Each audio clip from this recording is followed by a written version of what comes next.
The shrill wail of a police siren is usually a symbol of public safety, but on the sun-baked streets of the city's South District, it was often the soundtrack to unchecked tyranny.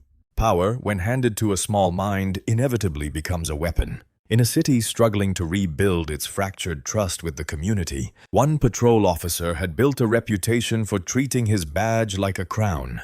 Officer Marcus Vance, a man deeply intoxicated by the authority granted by his uniform, thrived on the fear he instilled in the residents he was sworn to protect. He was a predator patrolling a concrete jungle, entirely unaware that the trap he was about to set would snap shut on his own career. It was a blisteringly hot Thursday afternoon on Fifth Avenue, a bustling commercial corridor lined with small businesses, fruit stands, and the constant hum of urban life. Standing near the corner, leaning casually against a rusted street lamp, was a quiet man named Elias Thorne. Elias was 42, dressed in a sharply tailored but understated charcoal suit, his tie loosened slightly against the suffocating summer heat. He held a smartphone in his hand, keeping it steady at chest level, recording a tense interaction unfolding across the street. Two patrol officers were aggressively searching a teenager's backpack, their voices raised in unwarranted hostility. Elias didn't intervene. He didn't shout. He simply stood there, a silent, immovable witness documenting the encounter with clinical precision. To the average passerby, Elias looked like just another concerned citizen. He had a calm, almost scholarly demeanor, with piercing dark eyes that observed the world with a razor-sharp analytical focus. He wasn't looking for a confrontation, but he understood the immense power of accountability. What Officer Vance, who was currently stomping across the asphalt toward Elias, with his hand resting heavily on his utility belt, completely failed to realize was that this quiet, unassuming man recording the scene wasn't just a random civilian. The wrists Vance was about to forcefully bruise with his heavy steel handcuffs belonged to the newly appointed, ruthlessly principled district attorney of the entire city. Elias Thorne had been sworn in less than 48 hours ago, carrying a mandate from the mayor to gut the systemic corruption rotting the department from the inside out. By marching across that street to intimidate a silent observer, Officer Marcus Vance was serving himself up on a silver platter. The humid summer air seemed to freeze in an instant as Officer Marcus Vance closed the distance, his heavy combat boots thudding against the pavement with deliberate, predatory weight. His partner, Deputy Brian Miller, followed a half-step behind, looking visibly uneasy, his knuckles white as his hand hovered nervously near his service weapon. Vance was a hulking man with a thick neck, a square jaw, and eyes that held the cold, unyielding arrogance of someone who had spent 2 decades terrorizing small communities without ever facing a single consequence. In his mind, Fifth Avenue was his personal kingdom, and any civilian who didn't lower their gaze in fear was committing an act of open defiance. "You lost, pal," Vance barked, his deep, raspy voice dripping with pure condescension as he stepped directly into Elias's personal space. Elias Thorne didn't flinch. He didn't step back, nor did he lower his smartphone. His camera lens remained perfectly leveled at Vance's chest, capturing every twitch of the officer's hostile expression. Elias's face remained a mask of absolute, chilling composure. His dark eyes were unblinking, reflecting none of the panic or deference that Vance was so accustomed to demanding from the residents of this neighborhood. "I'm not lost, officer," Elias replied, his voice smooth, perfectly modulated, and carrying a quiet resonance that seemed to cut right through the street noise. "I am standing on a public sidewalk, exercising my First Amendment right to record police activity in a public space." Vance's jaw tightened, a dark flush of crimson creeping up his thick neck. To a tyrant drunk on unchecked authority, a civilian quoting the Constitution wasn't an explanation. It was a declaration of war.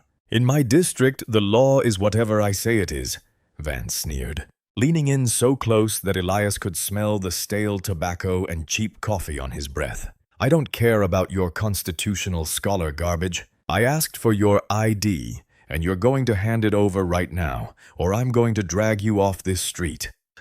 Unless you have a reasonable, articulable suspicion that I have am committing, or am about to commit a crime," Elias stated calmly, his tone devoid of anger but razor-sharp with legal precision. "I am under no legal obligation to identify myself. You are currently initiating an unlawful encounter." The surrounding sidewalk fell dead silent. A couple of local shopkeepers standing near a fruit stand gasped softly, pulling back into the shadows of their doorways. No one spoke to Officer Vance like that. Not the business owners, not the street vendors, and certainly not a solitary man in a suit. Vance's eyes went completely dead as he unclipped the heavy steel handcuffs from his utility belt. He had reached the point where his fragile ego overrode any remaining shred of professional discipline. He was going to make this stranger bleed for daring to question his power. Without waiting for another word, Officer Vance lunged forward, grabbing Elias's arm with brutal, unnecessary force. He violently twisted Elias's left wrist behind his back, forcing him against the hot brick wall of the adjacent storefront. Elias offered zero physical resistance. He didn't scream, nor did he let out a single groan of pain. He remained completely limber, allowing his body to comply physically while his mind remained sharp, calculating, and entirely in control. The heavy steel handcuffs ratcheted shut with a harsh metallic click, biting deeply into the skin of Elias's wrists. Vance intentionally squeezed the cuffs one notch tighter than necessary. A petty, vindictive gesture designed to inflict maximum discomfort and break his prisoner's spirit. "Not so tough now, are you, legal scholar?" Vance sneered, jerking the chain between the cuffs to force Elias to turn around. "You think a bunch of big words from a textbook can save you from a night in a holding cell?" Elias turned slowly, his dark eyes fixing upon Vance with a stillness that was deeply unsettling. "Officer Vance," Elias said, his voice dropping an octave into a terrifyingly steady murmur that carried over the quiet street. "You have initiated an unlawful arrest without probable cause. You have failed to conduct a proper field investigation. You have used excessive force, and you are currently committing a federal felony under Title 18, Section 242 of the United States Code, deprivation of rights under color of law. I strongly advise you to uncuff me right now, walk away, and reconsider your career choices before you cross a threshold you can never return from." For a fraction of a second, a flicker of genuine hesitation flashed in Deputy Miller's eyes. "Vance, maybe we should just—" Miller began, his voice trembling slightly as he looked at Elias's unnerving composure. "Shut your mouth, Miller!" Vance barked, grabbing Elias by the collar of his tailored jacket and shoving him roughly toward the parked patrol SUV. "He's going straight to processing. Let's see how smart he sounds in a concrete box." Vance slammed Elias against the hot metal hood of the cruiser, roughly patting him down. He reached into Elias's inner suit jacket pocket and yanked out an elegant leather wallet. Inside rested a polished gold shield and the official credentials identifying Elias Thorne as the city's newly appointed district attorney. But Vance, blinded by his own towering arrogance, didn't even bother to open it. To look at the ID would be to acknowledge his captive as an equal. Instead, Vance carelessly tossed the unopened wallet and Elias's encrypted phone into a canvas evidence bag on the passenger seat. He yanked open the rear door, forcing Elias downward into the sweltering plastic back seat of the caged SUV. The heavy door slammed shut with a suffocating thud, locking the city's chief prosecutor inside. The engine of the police SUV roared to life, the tires crunching over loose gravel as Deputy Miller pulled away from the curb. The air conditioning blasted from the front vents, but very little of the cool relief reached the sweltering, plastic-lined cage in the back. Elias Thorne sat perfectly erect on the hard bench, his posture unyielding despite the painful, unnatural angle of his handcuffed arms behind his back. The steel teeth of the cuffs bit sharply into his wrists with every bump in the road, but his face remained an unreadable mask of absolute tranquility. Through the heavy wire mesh separating the front and back seats, he observed the decaying streets of the South District, a neighborhood choked by disinvestment and paralyzed by the fear of the very men sworn to protect it. Vance twisted his massive frame around in the passenger seat, glaring through the metal grate with a victorious, ugly smirk. "So, legal scholar," Vance drawled loudly, his voice competing with the hum of the engine. You like running your mouth about federal statutes, huh? What are you? One of those civil rights activists down from the Capitol looking to cause trouble? You think some hotshot lawyer is going to march in here and save you? Elias met the officer's predatory gaze without a flicker of emotion. I am intimately familiar with the law, Officer Vance, Elias replied, his voice smooth, resonant, and entirely unbothered. For instance, I know that under departmental regulations, an arrest made without a warrant requires immediate dispatch notification and supervisor login. Did you radio this arrest in, or are you operating entirely off the grid? Deputy Miller's hands tightened on the steering wheel until his knuckles turned white. He glanced nervously at Vance in the rearview mirror. Elias was right. They hadn't radioed dispatch. They hadn't logged the stop. Out here, I am the supervisor, Vance snapped, his smirk vanishing as Elias's total lack of fear began to gnaw at his nerves. I am the law in this district. Power unchecked inevitably leads to ruin, Elias said softly. You've operated in a vacuum for far too long, officer. You've mistaken local fear for genuine authority. Hit the lights, Miller, Vance growled, turning back around in frustration. Let's get this guy in a cell. Minutes later, the SUV pulled into the sally port of the South District Police Precinct. A squat, brutalist concrete structure that looked more like an abandoned military bunker than a public service office. The heavy garage doors rolled down behind them with a deafening mechanical screech, sealing Elias inside the concrete echo chamber. Vance yanked the rear door open, grabbing Elias by the bicep to haul him roughly out onto the oil-stained floor. He marched him through the heavy steel doors into the booking room, completely unaware that he was escorting his own downfall through the front entrance. The booking room of the South District Police Precinct was a bleak, fluorescent-lit chamber that reeked of sweat, stale coffee, and industrial cleaner. Behind a thick partition of scratched bulletproof glass sat a middle-aged dispatcher, lazily chewing gum while working through a crossword puzzle. She barely glanced up as Officer Vance shoved Elias Thorne toward a heavy metal bench bolted securely to the stained concrete floor. Sit, Vance commanded, his voice echoing off the cinder block walls with harsh authority.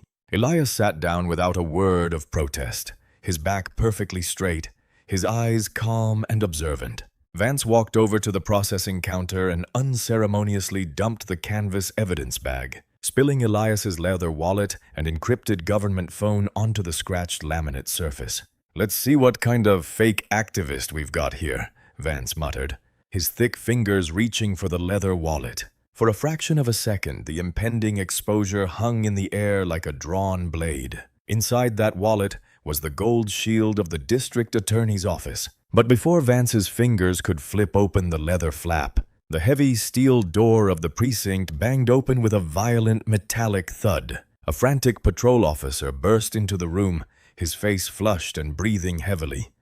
Vance, we've got a major multi-vehicle pileup on the interstate, the officer shouted, waving his arms frantically. Fuel tanker flipped, chemical spill, total gridlock across 3 lanes. Dispatch is calling for every available unit on the south side right now. Vance cursed loudly under his breath, slamming his heavy fist against the counter and tossing Elias's wallet back onto the desk unopened. Put his stuff in lockbox 3, Vance ordered the dispatcher sharply. Don't process him yet. Let our constitutional scholar sit on that bench and sweat in those tight cuffs for a couple of hours. I'll deal with him personally when I get back. Vance turned, pointing a thick, threatening finger directly at Elias. Don't move. You're going to learn real respect today. The heavy door slammed shut behind Vance and the responding officer, leaving the booking room dead quiet save for the hum of the overhead lights. Deputy Miller remained behind, standing near the counter, his pale face reflecting a growing, instinctual dread as he looked from the unopened wallet to the terrifyingly calm man sitting on the bench. The heavy steel door slammed shut, leaving an oppressive, heavy silence hanging in the booking room. The only sounds remaining were the monotonous hum of the flickering fluorescent lights and the distant, crackling static from the dispatcher's radio console. The dispatcher behind the bulletproof glass had already returned to her crossword puzzle, Completely oblivious to the legal catastrophe unfolding just feet away from her desk, Deputy Brian Miller stood near the counter, his hands trembling visibly as he stared at the unopened leather wallet sitting on the laminate surface, then back at the quiet man in handcuffs sitting on the metal bench. "Deputy Miller," Elias said, his voice breaking the silence with a calm, resonant clarity that made the young officer physically flinch. Miller looked up, his eyes wide with anxiety. "Yeah? I have been unlawfully detained for over 30 minutes, Elias stated smoothly, looking directly into the young man's eyes. "I have not been processed, I have not been charged, and no record of this stop exists in your dispatch logs. Under state law and departmental procedure, you are legally required to allow me a phone call." Miller swallowed hard, wiping a bead of cold sweat from his forehead. "Look, Mr. Vance said to leave you here until he gets back. He's my senior officer. I can't go over his head." "Deputy Miller," Elias replied, his dark eyes locking onto the young officer with an unyielding intensity. "Right now, you are standing at a dangerous precipice. You can remain an accessory to false imprisonment, deprivation of civil rights, and official misconduct under color of law. Or you can uphold the oath you swore to the Constitution. Officer Vance has left the building. That makes you the ranking officer in this room. When the hammer of justice falls on this department, which side of the line do you want to be standing on?" The sheer weight of Elias's authority was terrifying. There was no panic in his voice, no anger, only absolute, unshakable certainty. Miller's knees felt weak. He looked at the dispatcher, who wasn't paying any attention, then reached for the heavy desk phone. Who are you calling?" Miller asked nervously, holding the receiver in his shaking hand. "Dial 202-555-0199, Elias instructed calmly, reciting the secure direct line from memory. "Put it on speaker." Miller punched in the numbers with a trembling finger and hit speaker. The line rang twice before a crisp, professional voice echoed clearly into the room. "Federal Bureau of Investigation, Public Corruption Division, state your security clearance." Miller's blood ran cold. The phone nearly slipped from his grasp as Elias leaned slightly toward the speaker. "Authorization code Sierra Tango 902. This is District Attorney Elias Thorne. I am currently being unlawfully detained in the South District Police Precinct. Mobilize SAC, Henderson, and a federal tactical team immediately. 200 miles away, inside the heavily fortified federal building. Special Agent in Charge." Marcus Henderson snatched his secure red phone off the cradle. A priority override code directly from the National Threat Operations Center was a rarity that usually signaled a critical national security crisis. But as the voice on the line confirmed the caller's identity and location, Henderson sloshed his morning coffee across his desk, his jaw dropping in absolute disbelief. The newly sworn-in district attorney, a man holding the full legal weight of the city and backed by a federal anti-corruption mandate, was currently handcuffed to a metal bench in a rogue precinct. "District Attorney Thorne, are you injured?" Henderson demanded, his hand instantly hitting the red alarm button mounted beneath his desk. "I am uninjured, SAC Henderson," Elias replied through the speakerphone, his voice smooth, steady, and terrifyingly calm. "However, Officer Marcus Vance and this department are operating entirely outside the boundaries of the Constitution. I need you to mobilize a tactical element and lock down this facility immediately. Do not notify local dispatch or precinct leadership. This entire operation must be executed as a federal intervention." "Understood, District Attorney," Henderson barked, sirens already beginning to wail throughout the field office bullpen. "We are wheels up in 5 minutes. Tactical units rolling heavy. Hold tight." "I'm not going anywhere," Elias stated simply, before Deputy Miller gently disconnected the call. Inside the bleak booking room, Deputy Miller was hyperventilating, his face as white as a bedsheet.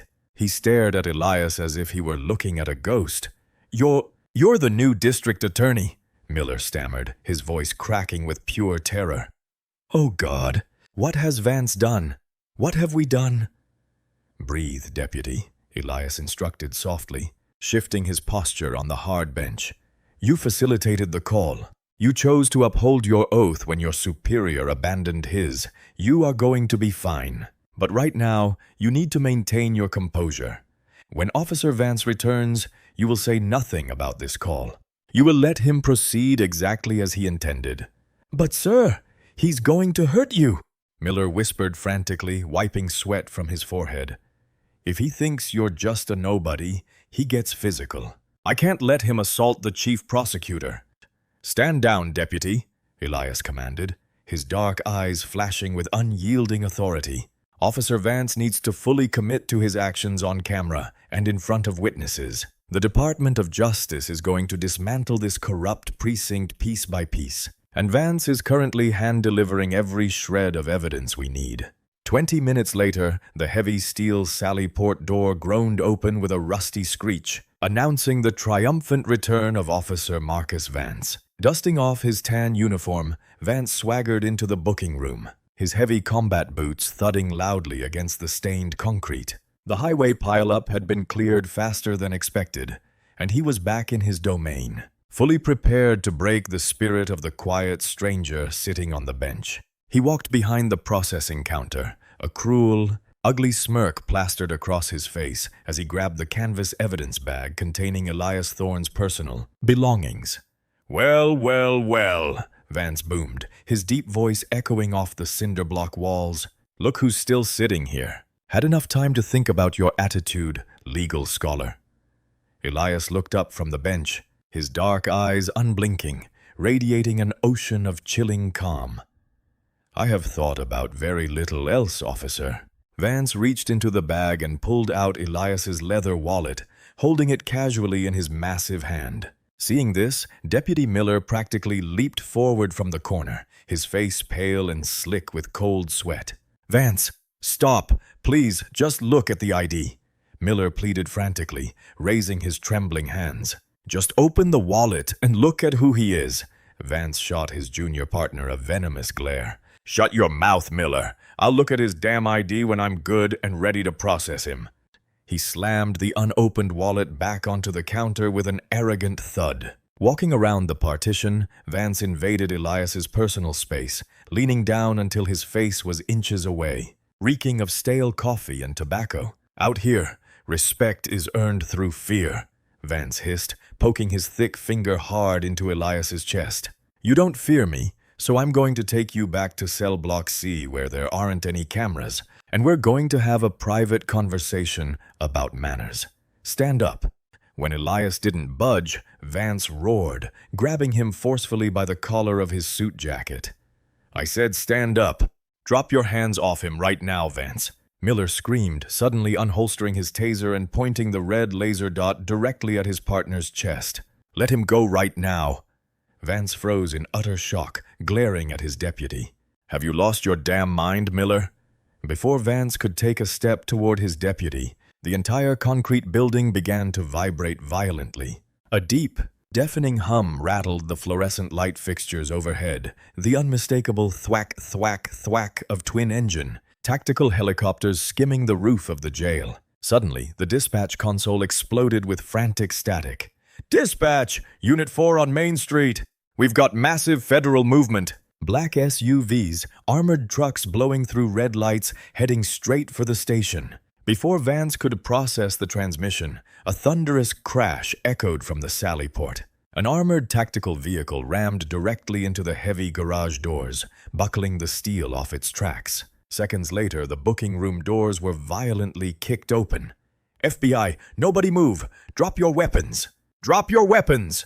A tidal wave of heavily armored FBI SWAT operators flooded the room in a blur of matte black Kevlar. Their suppressed assault rifles raised as laser sights crisscrossed the room in a dizzying array of red and green beams aimed squarely at Marcus Vance's chest. The blinding lasers of a dozen suppressed rifles painted a deadly lattice across Officer Marcus Vance's chest, throat, and face. The tactical operators moved with terrifying, fluid precision, their weapons locked on the corrupt officer. Vance stood completely paralyzed, his arrogant facade shattering into pure, unadulterated terror. The heavy Glock trembled in his sweating right hand as the gravity of the federal siege crushed his fragile ego. "Drop the weapon! Do it now!" Special Agent in Charge. Marcus Henderson's voice boomed through the tight confines of the booking room like a thunderclap. Self-preservation finally overrode Vance's stunned paralysis. His thick fingers went limp, and the service weapon clattered loudly against the concrete floor. Before the gun even stopped sliding, two heavily armored SWAT operators surged forward in a blur of matte black Kevlar. They grabbed Vance's arms with overwhelming force, slamming him face first against the reinforced partition glass. Behind the partition, the dispatcher shrieked in terror, cowering under her desk, while the tactical team pinned the hyperventilating officer, Stacey. Henderson rushed over to the metal bench where Elias Thorne sat. Henderson pulled a master handcuff key from his tactical vest, quickly unlocking the steel restraints. Elias brought his hands forward, slowly rubbing the deep, angry red indentations biting into his skin. He stood up smoothly, rolling his shoulders, projecting an aura of absolute, unshakable authority that commanded the entire room. Elias walked slowly toward the booking counter, his footsteps echoing in the heavy silence. He reached down and picked up his leather wallet, the same wallet Vance had arrogantly thrown aside twice. Elias flipped it open under the harsh fluorescent lights, exposing the polished gold shield and official credentials of the chief prosecutor. He held it inches from Vance's terrified, bloodshot eyes. "Officer Vance," Elias said, his voice dropping into a cold, lethal calm that echoed with the full weight of the law. "My name is Elias Thorne. I am the district attorney, and I believe you were looking for my identification." Vance's knees literally buckled, his face draining of all color as he stared at the gold badge. I didn't know, sir," Vance squeaked pathetically.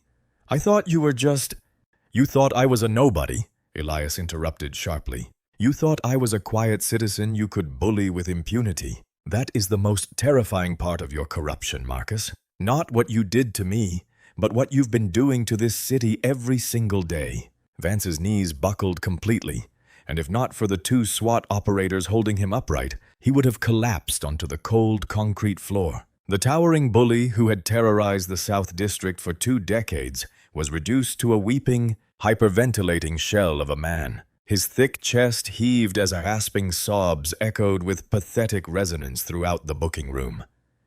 "Please, Mr. Thorne." Please, sir, I have a family. I have a pension. It was just a mistake. I didn't know who you were." "You didn't make a mistake, Marcus," Elias corrected, his voice dropping into an icy, unyielding tone that cut through the officer's whimpers. "You made a choice. Over and over again, for 20 years, you made a choice to abuse your power, to trample on civil rights, and to hide behind a badge to bully people who couldn't fight back. Today, the bill has come due." Elias turned to Stacey Henderson.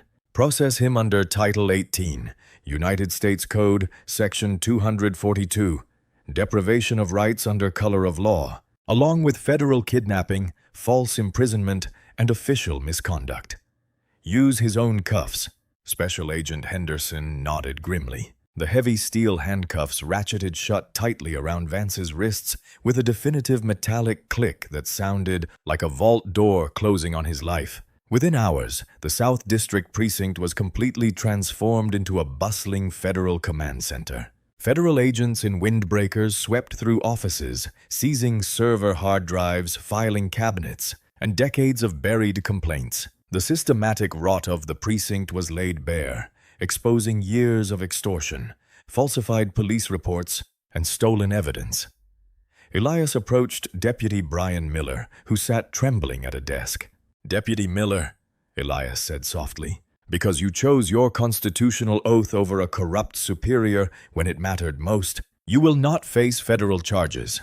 You will serve as the chief cooperating witness for the prosecution." Miller wept tears of overwhelming relief, pledging his full cooperation to dismantle the remaining corruption. As Elias walked out through the Sallyport doors into the blinding summer sunlight of Fifth Avenue, a crowd of hundreds of local residents had gathered behind yellow crime scene tape. News of the federal raid had spread like wildfire. The townspeople watched in stunned disbelief as Officer Marcus Vance was perp-walked out in federal chains, his head hanging low in absolute disgrace. Then, a solitary clap broke out from the shopkeepers near the fruit stand, a clap that rapidly swelled into a roaring ovation, echoing down the entire street.